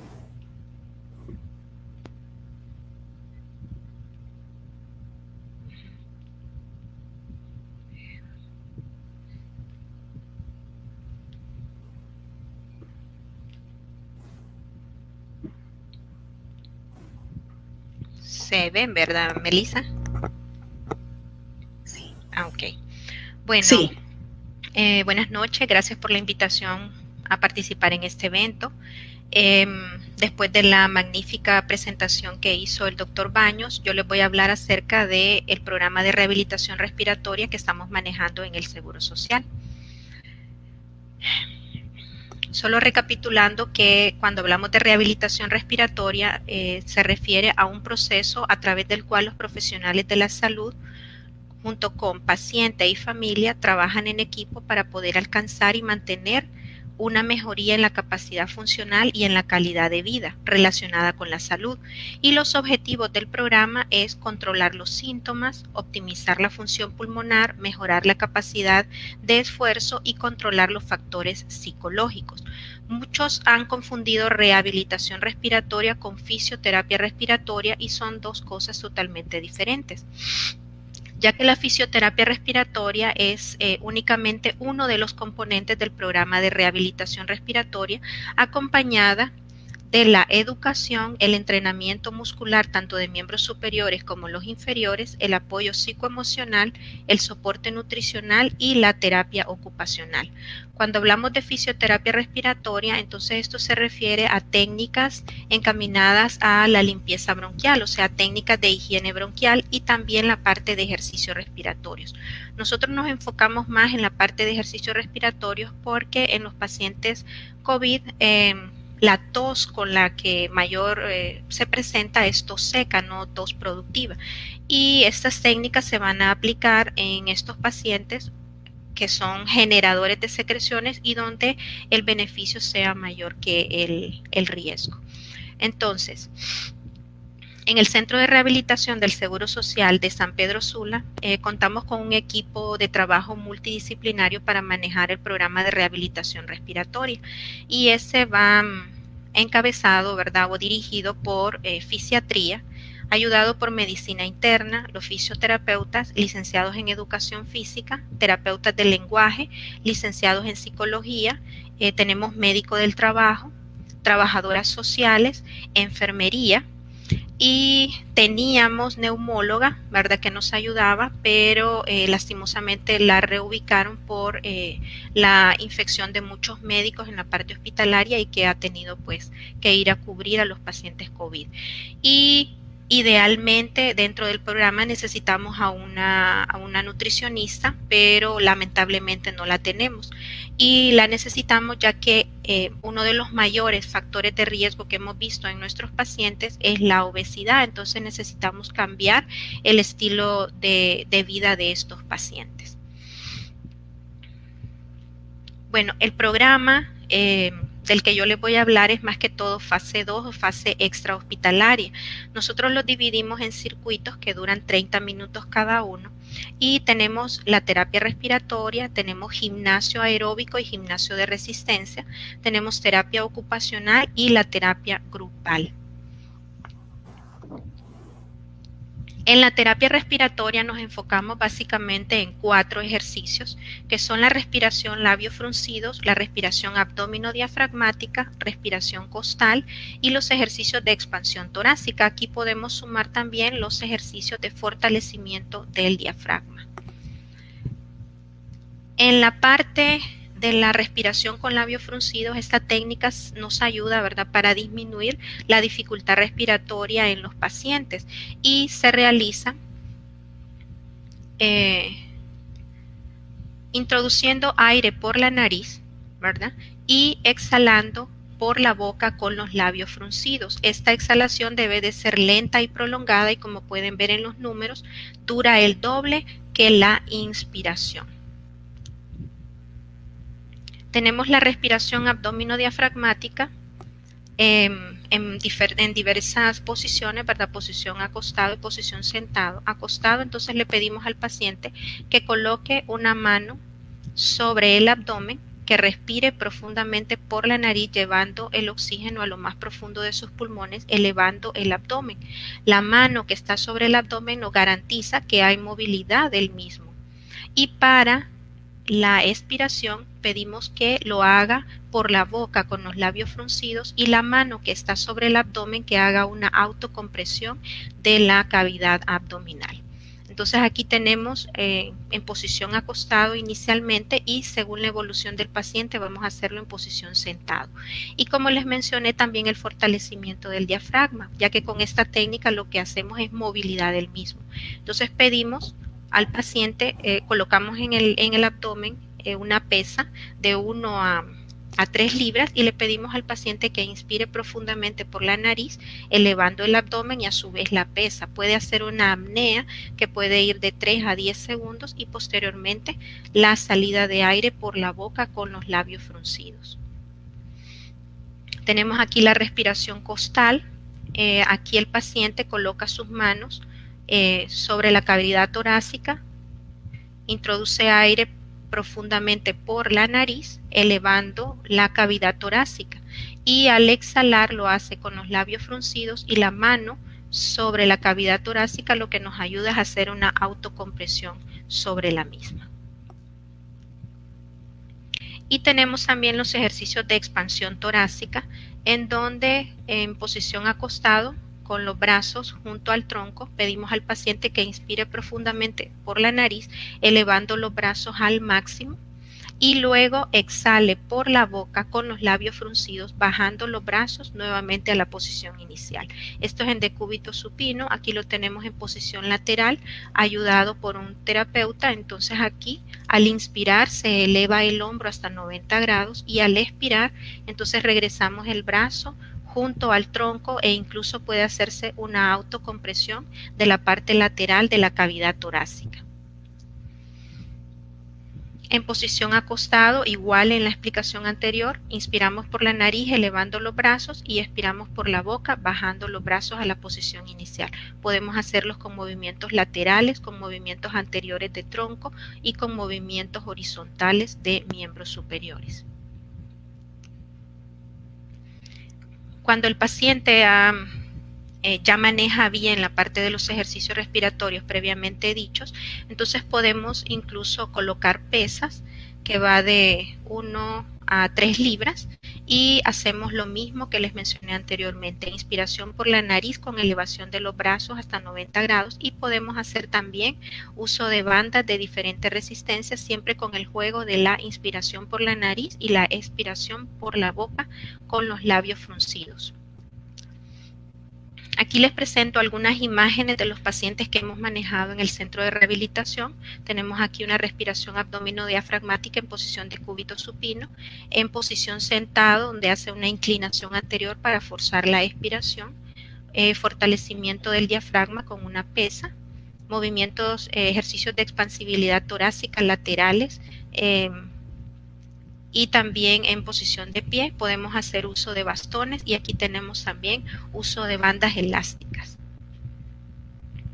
Aquí tenemos la parte de los aeróbicos, ¿verdad? Que los hacemos ahí en el gimnasio, hacemos uso de la caminadora, de la bicicleta, hacemos ejercicios en piso, ¿verdad? Con pelota, con step, ¿verdad? Hay una serie de actividades para la parte aeróbica. Y en la parte de resistencia, entonces, diversos tipos de maquinaria, ¿verdad? Para el fortalecimiento, entonces por aquí tenemos poleas con peso, aquí tenemos una máquina multifuncional con diferente tipo de fortalecimiento para miembros superiores y para miembros inferiores y podemos también pesas de forma individual para el fortalecimiento de brazos y de piernas.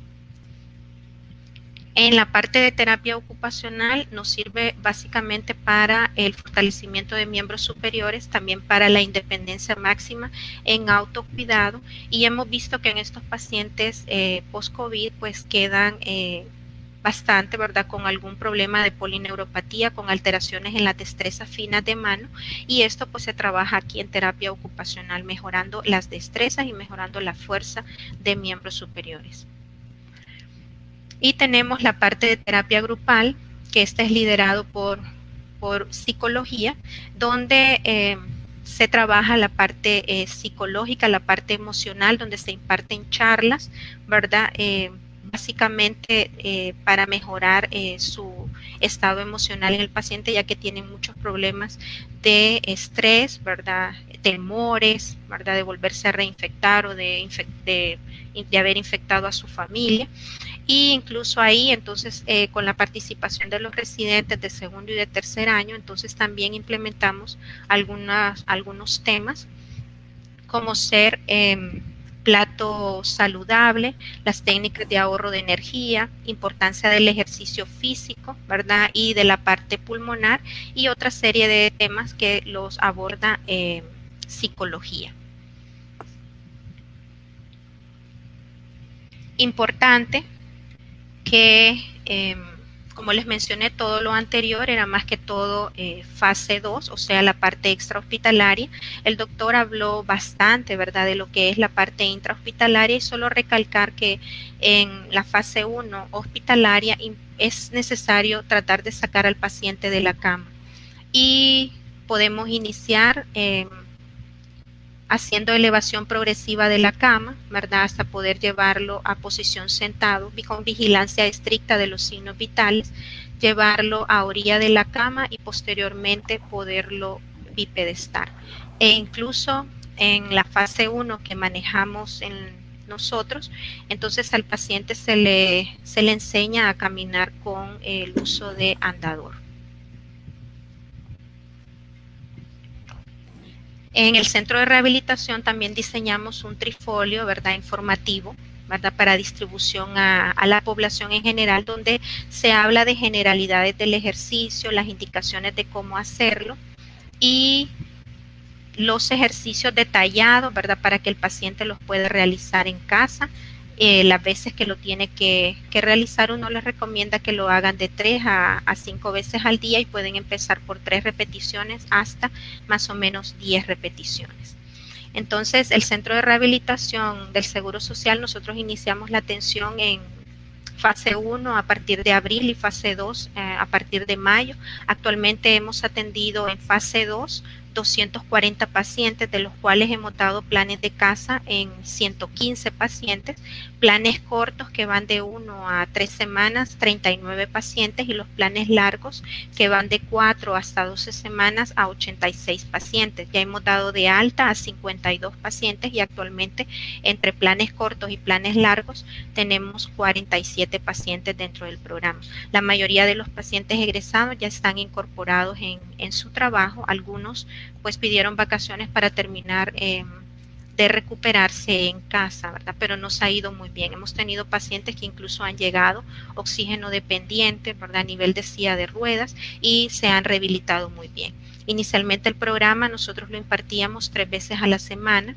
Ya esta semana, por cuestiones de que tenemos que abordar más los otros problemas que tenemos en rehabilitación, entonces disminuimos la atención de fase 2 a 2 veces por semana, los lunes y los viernes, ¿verdad? Y esta es nuestra primera semana con el programa un poquito más acortado. Y para terminar, entonces, solo les quería mostrar un video donde ejemplifica la parte de los ejercicios respiratorios. Si me ayuda, Melissa, con el video.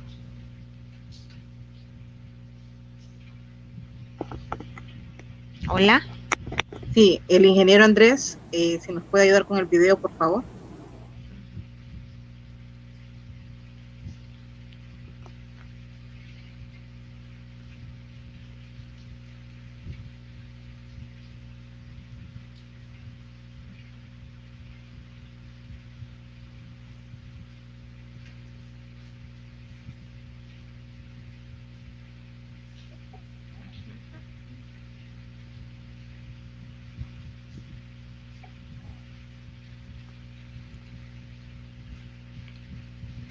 Y el ingeniero. Ajá. No sé si está. Ahí está. Bueno, este video entonces nosotros lo hicimos en el centro de rehabilitación, ayudado por los residentes también, donde les damos énfasis en ejemplificando los ejercicios respiratorios. Nosotros le mencionamos que debe de realizar un set de ejercicios de 5 a 10 repeticiones de 3 a 4 veces al día. Iniciamos con la respiración labios fruncidos, como les mencioné, inspiración por la nariz y expiración por la boca, con labios fruncidos. Esta es la respiración abdominodiafragmática. Observen cómo al inspirar eleva el abdomen, vean cómo se mueven las manos hacia arriba. Ahí ella realiza una apnea de 10 segundos porque es una paciente que ya lleva varias semanas en el programa, inclusive ya le dimos de alta. Ahí hace una autocompresión de la cavidad abdominal para ayudar a la expiración. Nuevamente vean cómo se mueve la cavidad abdominal.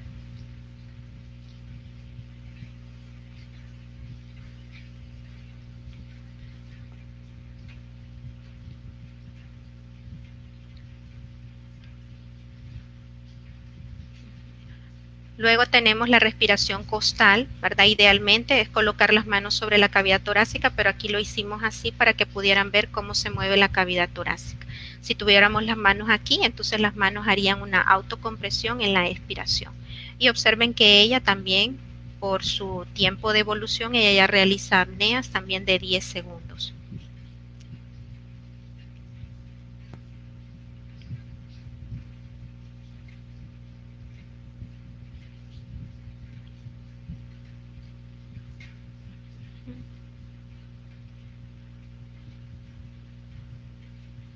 Aquí estamos realizando respiración abdominodiafragmática sentado, hace una inclinación anterior de tronco para forzar una autocompresión de la parte abdominal.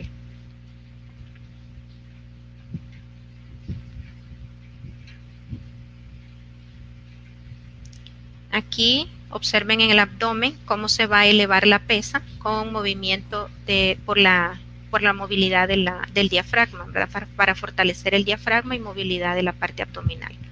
Nuevamente la apnea con la pesa elevada y posteriormente la pesa va a bajar junto con la cavidad abdominal.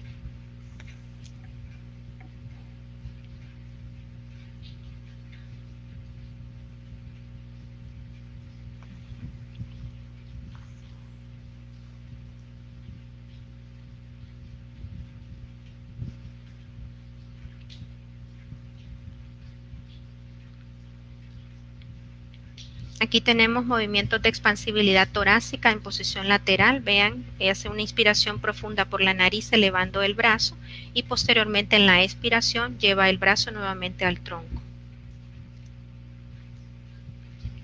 Y este ejercicio, como les mencioné, los podemos hacer sentado con elevación de los dos brazos, que ya lo vamos a ver más adelante, y también lo podemos hacer de pie.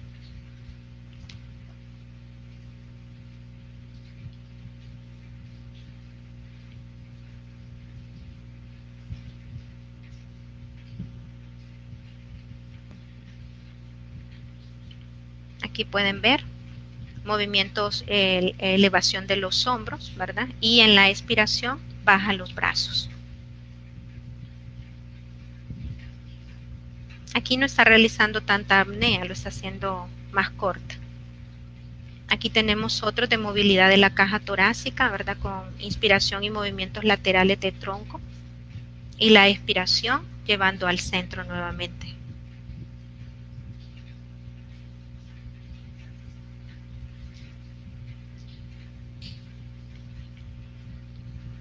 Solo recordarles al final, ¿verdad? El tiempo, ¿verdad? Un set de ejercicio 3 a 4 veces al día, 5 a 10 repeticiones, ¿verdad?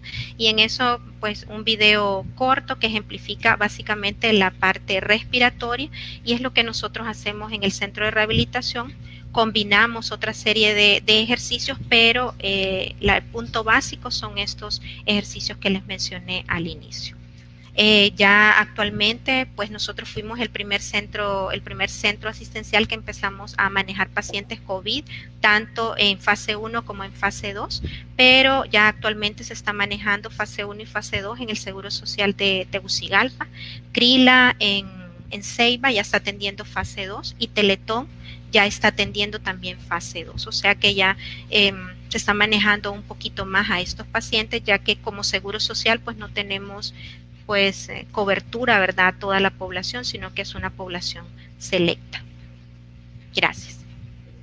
Muchas gracias, doctora Carla Ortiz, por su presentación, su intervención. El doctor Omar Baños ya se conectó nuevamente con nosotros, realmente que fue una... Sí, es una interrupción pues técnica ahí, corta, pero creemos que la mayoría de su presentación usted nos la transmitió. Así fue. Sí, y muy excelente, realmente una presentación magistral. Muchas gracias a usted, doctor. Hasta el momento en nuestro país, en Honduras, tenemos 7 meses pues desde que se reportó el primer caso, ¿verdad?, en marzo de este año de COVID-19, y cada vez pues conocemos, el círculo se va acercando más a nosotros. Ahora tenemos pues familiares, amistades, compañeros de trabajo que han tenido pues la enfermedad por COVID-19, y es importante para nosotros transmitir el mensaje a la población que estos pacientes, cuando quedan con desacondicionamiento físico cardiopulmonar, realmente la parte o el servicio de rehabilitación es ahí donde intervenimos para apoyarle a mejorar o a recuperar pues su calidad de vida, a mejorar su condición física y cardiopulmonar.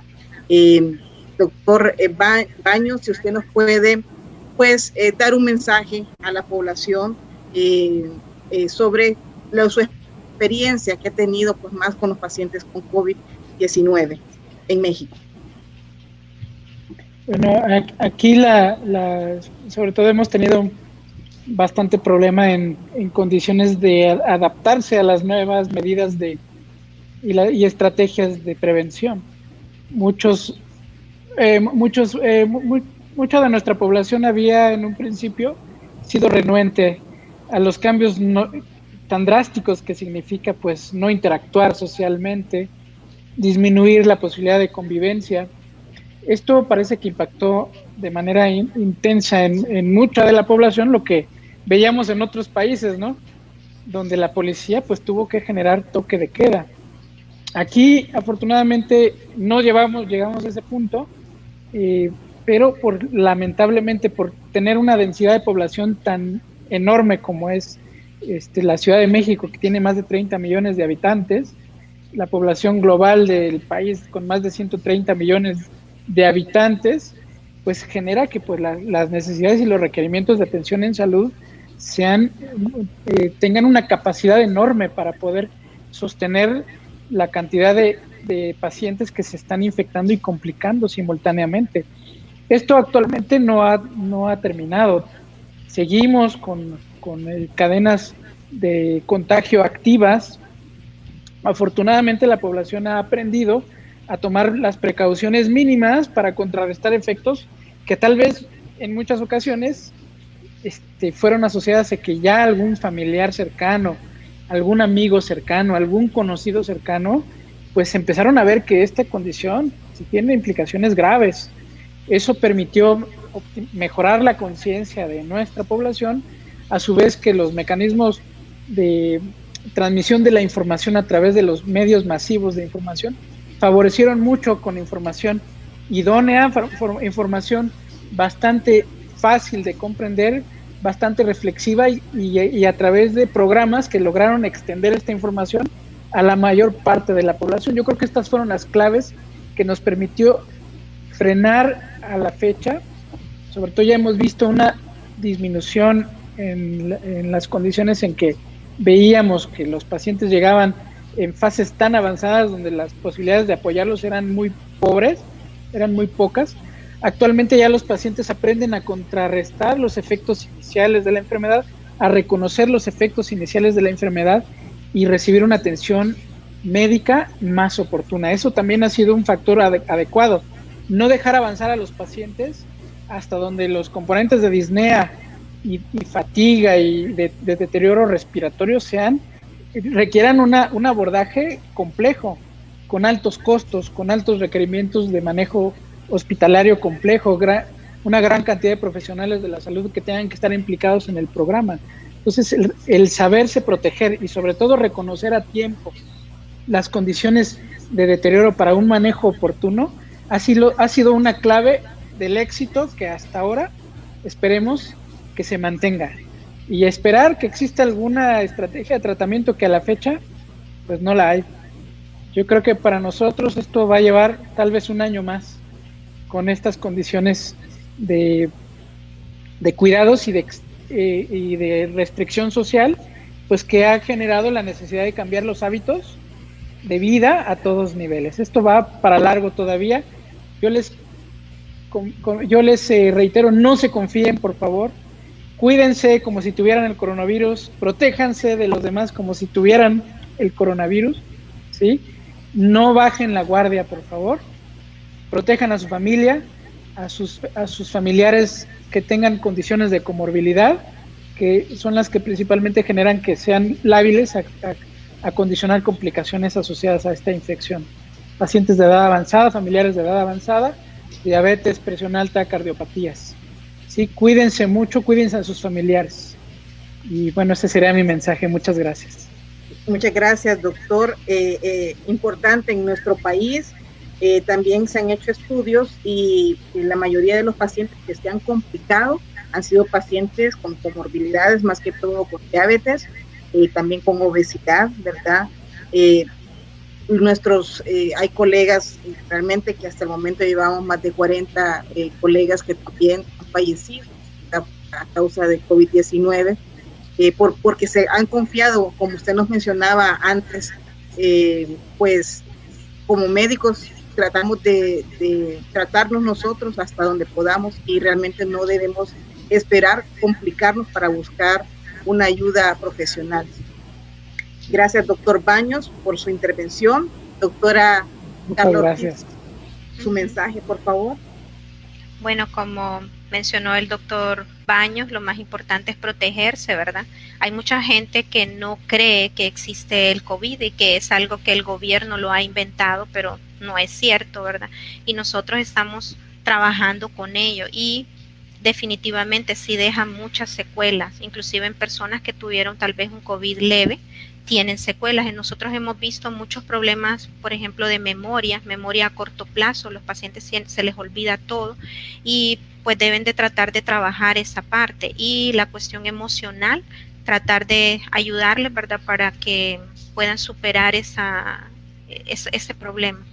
Entonces, yo diría de que tratemos de mejorar, ¿verdad? Uno de los factores de riesgo modificables, como es la obesidad, ya que más del 90% de los pacientes que yo he atendido, ese ha sido el factor de riesgo primordial. Algunos se han acompañado de diabetes, de hipertensión, pero en su mayoría obesidad, y muchas veces solo obesidad. Entonces, tratemos de modificar nuestro estilo de vida, hacer ejercicio, alimentarnos mejor, ¿verdad? Para poder disminuir el riesgo, ¿verdad? Y que pues si nos vamos a infectar en algún momento, pues no sea de máxima gravedad por los factores de riesgo que encontremos. Y decirles que sí existe COVID y que nos cuidemos, ¿verdad? Nosotros mismos y a nuestra familia también. Muchas gracias, doctora Ortiz. Bueno, realmente tomo estos mensajes de tanto del doctor Baños como de la doctora Ortiz. Si hasta el momento pues no tenemos un tratamiento, no tenemos una profilaxis, una prevención, pero sí podemos tomar medidas. Las pacientes que tienen comorbilidades como diabetes, hipertensión, pues mantener controlada su enfermedad, la presión, mantenerla dentro de los límites adecuados. Diabetes, en la obesidad, pues tenemos que empezar a hacer más actividad física, hacer ejercicio para tratar pues de mejorar el peso. La alimentación pues es importante, también suplementos, pues también no es que es una prevención como tal de que no nos va a dar COVID, pero estar un poco más preparados. Eso no significa que, bueno, esto es parte de nuestro sistema, vamos a resolver, pero tratemos en la medida de lo posible. Hasta el momento, la mejor estrategia es la prevención, ¿verdad? Usar adecuadamente el equipo de bioseguridad. Las medidas de bioseguridad sí funcionan, ¿verdad? Si nosotros usamos adecuadamente la mascarilla, si usamos adecuadamente pues, el protector facial, si tenemos, respetamos el distanciamiento de 2 metros, ¿verdad? Si tratamos de tener un aseo adecuado, un lavado de manos frecuente y correcto, esto funciona. Hasta el momento es lo que nosotros tenemos que enfocarnos y hacer enérgicamente pues ese cuidado. Y bueno, nosotros vamos a estar dándoles más información. Nos vamos a despedir con un video, no sin antes, doctor Baños, un abrazo hasta México. Gracias por este aporte que nos ha dado. Estamos honrados de su participación. Los vamos a seguir contactando para que nos siga apoyando, doctor. Sabemos que encantado, gracias. Muy amablemente, tiene mucha disponibilidad para apoyarnos y esperamos pronto, tal vez 1 año, 2 años, no lo sabemos, el futuro pues ahorita es incierto, ¿verdad? Pero que pronto podamos pues tener un reencuentro como rehabilitadores, ¿verdad? Y podernos pues ver. Doctora Carla Ortiz, también un abrazo hasta San Pedro Sula, gracias por esa disposición. Sé que a cada rato la estoy llamando para que nos esté apoyando, pero es un tema pues que necesitamos hacer intervención no solo con nuestros colegas médicos generales y de otras especialidades afines, sino también con la población, tener ese acercamiento y saber que sí podemos hacer algo. Si usted ha tenido un familiar o usted misma, usted ha tenido COVID y tiene desacondicionamiento físico, alguna secuela, vaya a donde su médico tratante, pida referencia para el médico rehabilitador para que le podamos ayudar a recuperar su condición física más pronto, ¿verdad? Sí podemos hacer algo, no es que tenemos que estar esperando acostado a mejorarnos, sí podemos hacer ejercicios, sí hay intervención para mejorar su condición física, ¿verdad? Y cardiopulmonar. Así que un abrazo hasta México. Tiene fans el doctor y la doctora de Costa Rica, de Guatemala, aquí en el interior también del país, desde Comayagua, Juticalpa, la licenciada Argelia también nos ha escrito. Un abrazo para todos ustedes. Esperamos nos puedan seguir acompañando. Cada semana vamos a estar haciendo un Facebook Live con un tema diferente de rehabilitación. Como estamos en el mes de octubre, doctor Baños y doctora Ortiz, vamos a apoyar también la concientización sobre el cáncer de mama.